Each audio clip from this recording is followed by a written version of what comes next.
What is up, everybody? It is Drew, Traveler of the Burning Abyss, here with what I like to call Copium. We're profiling Burning Abyss today, and if you have ever once seen the name of my channel, you probably understand why. But I have decided to at least attempt a new variation of Burning Abyss. Now, as many people know, I've been playing a lot of the hand trap version in more recent times. I actually haven't played a game with Burning Abyss in like 4 or 5 months. So now I've put together a list that I feel is suitable for this meta. Even like you can change some stuff up, and then once Duelist Nexus comes out, this is pretty much, gonna function very well, and we'll talk about that as we get a little further into the video. But I wanted to just do my quick little introduction so everyone knows what is up and what we're talking about. We're still blinding second, which you'll probably see in the video title if I include it there. I'm not sure if I'm going to yet, but yes, we are blinding second. So let's go ahead and just jump right on in to the deck profile. All right, so starting off, of course, with our Burning Abyss names, we're playing 3 Graph, 3 Seer, and 3 Skarm for our 3 ofs. They are the most important BA cards in your main deck, so maximizing out on all of them is extremely important in my opinion, and I would not change this up whatsoever. The special summon from deck, special summon from graveyard, and search are all very important things to have. Then the 2 ofs, this is going to be a little weird. We play 2 Farfa, which is not that weird, but then I play 2 Libic and 2 Alec.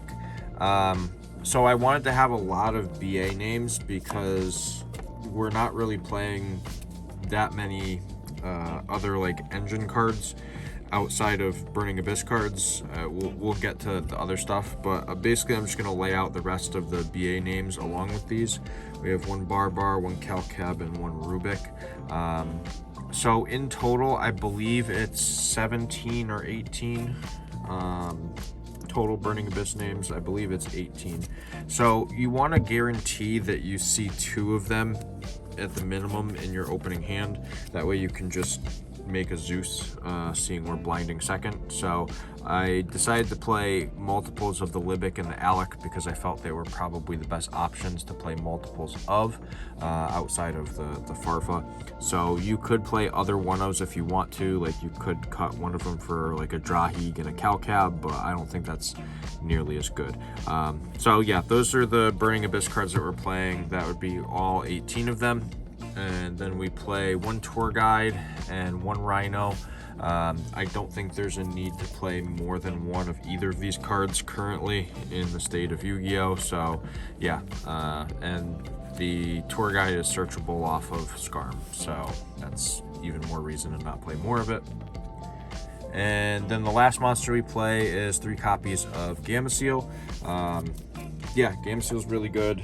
Not only is it good because it's going to help you out with just like standard board clearing, but it's also going to help out because stuff like Purely does exist, and when they go ahead and they drop their monster that's unaffected by card effects, you have an out to it still. So yeah, 3 Gameciel in my opinion is fantastic. Standard board breaker, and it's there for certain matchups as well.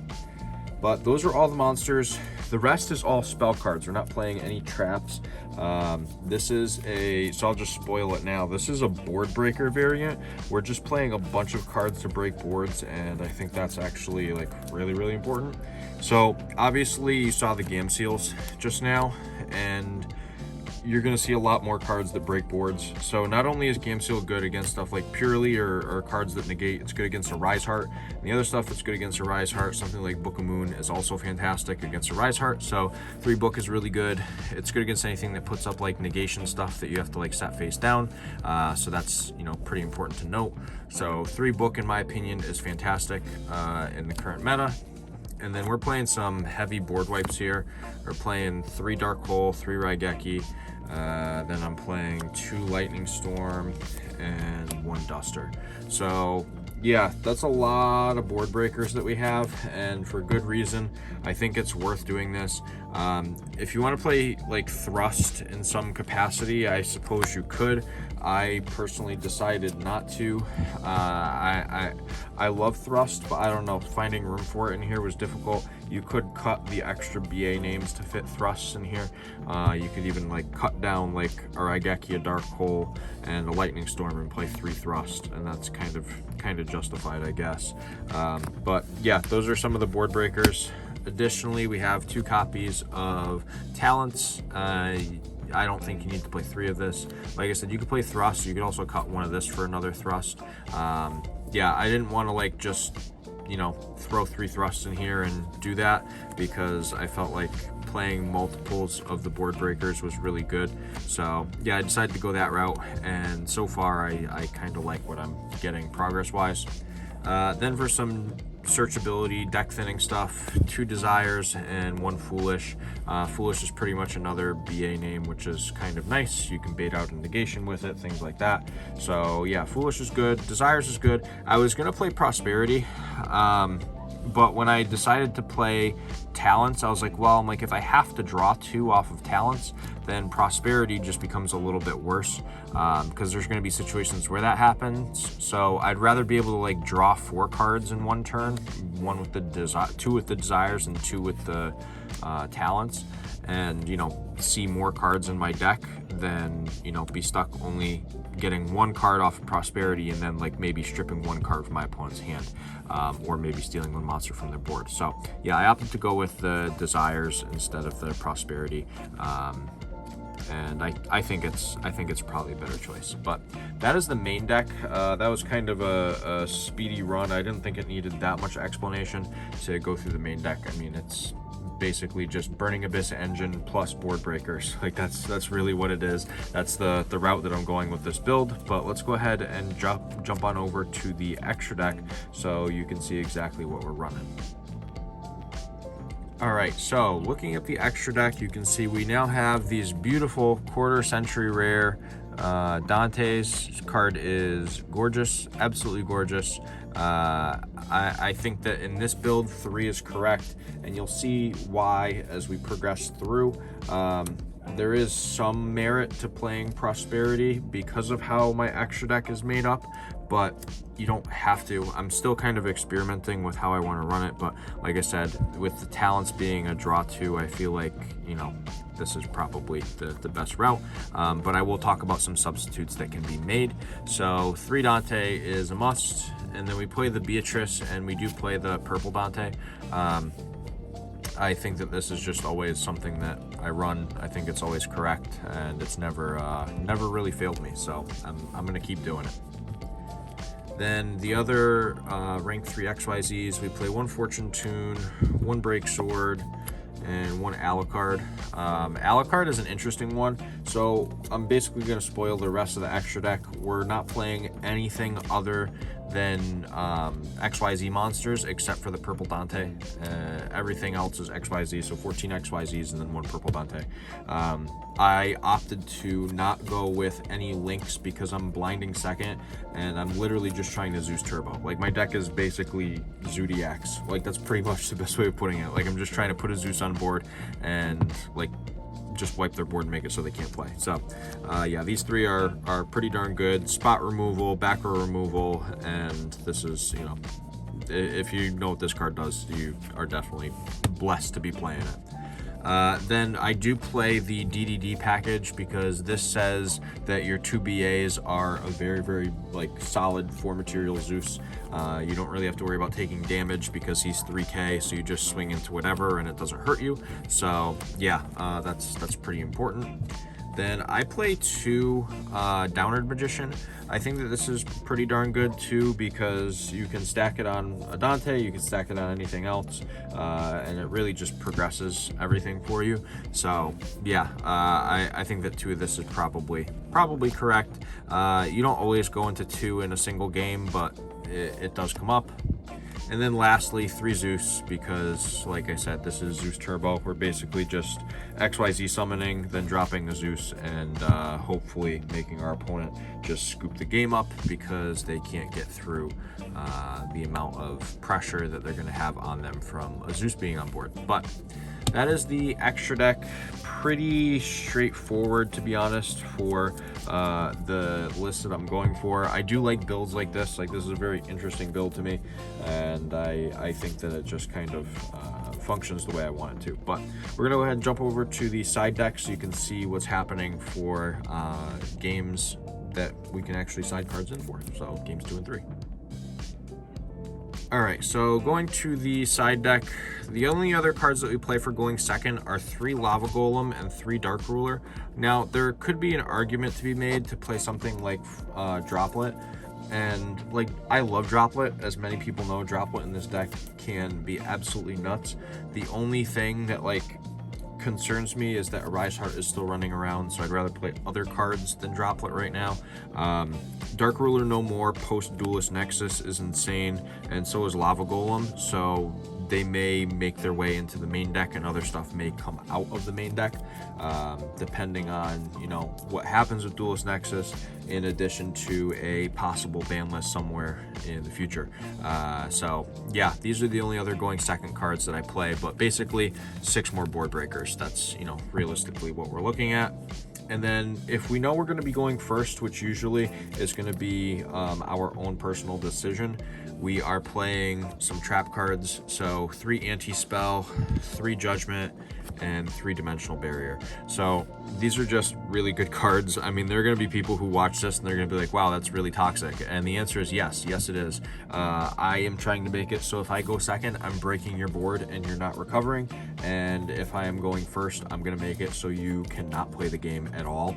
And then I'm still going to Zeus you just because I feel like it. So yeah, Anti-Spell, obviously fantastic against most of the meta right now. Judgment, really, really strong against a lot as well. You know, they're not going to be able to really break your board. And then D-Barrier is fantastic. Like, I feel like that doesn't really need any further explanation. Like, your opponent activates Branded Fusion, you're like, yeah, Fusion, and then they just lose the game, like, outright, pretty much.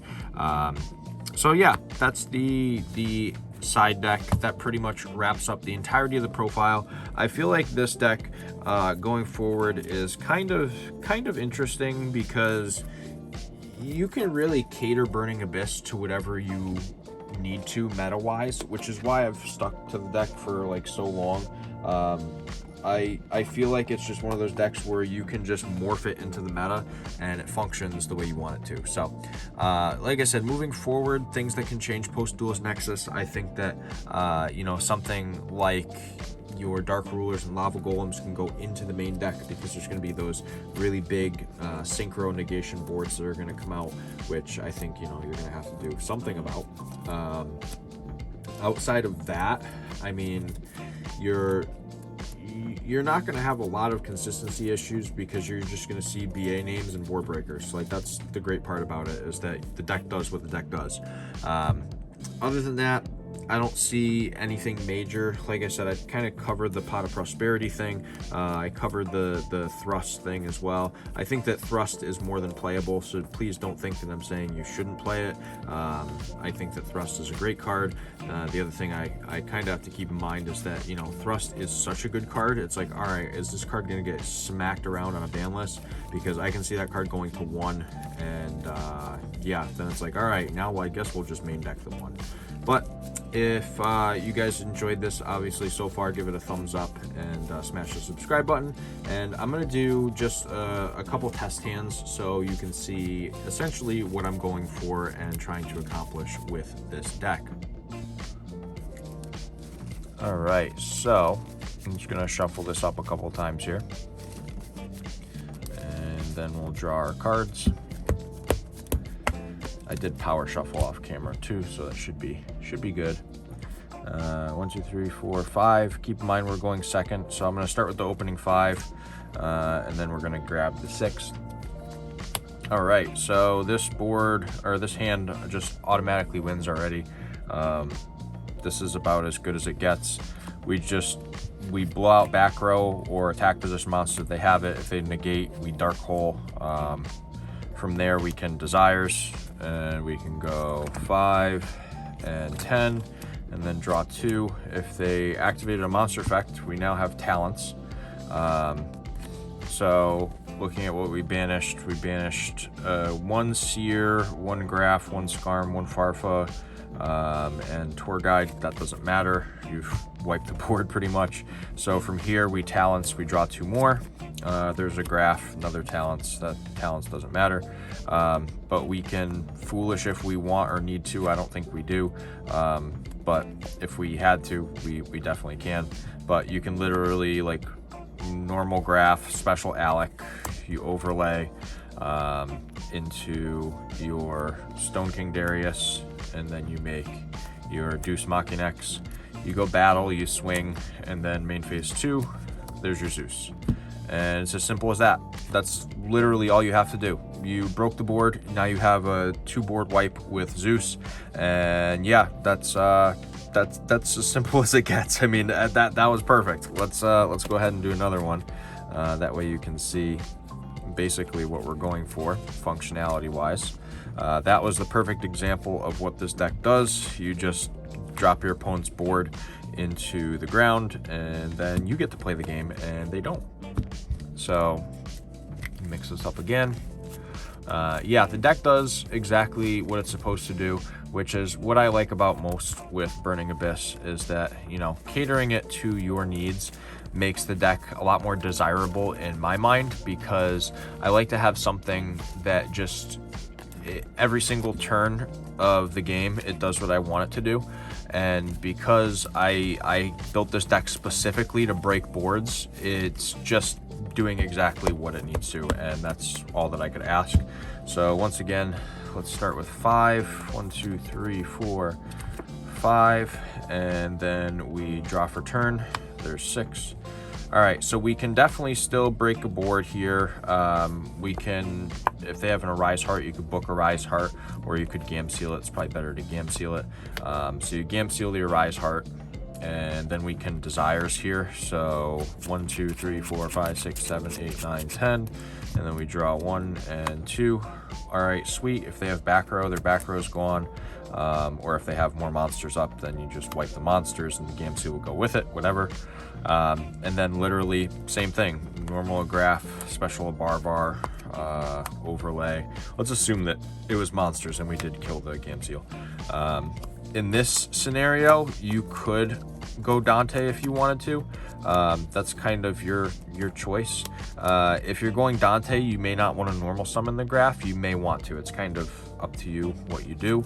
But the thought process is you could normal the Seer instead if they don't have any other monsters, because then you make the Dante, and then you don't detach, you just hit them for 1k because you wipe their board, and then you go main 2, you make the Downerd, and then you make the Zeus, and then during their turn when you wipe, you can go ahead and detach these 2, and then you get your Dante Seer loop. So that's pretty cool. But yeah, that's basically what the deck does. Hopefully that was informative and everyone enjoyed the video. If you did, give it a thumbs up. Don't forget to smash that subscribe button. And this is Drew, Traveler of the Burning Abyss, signing out.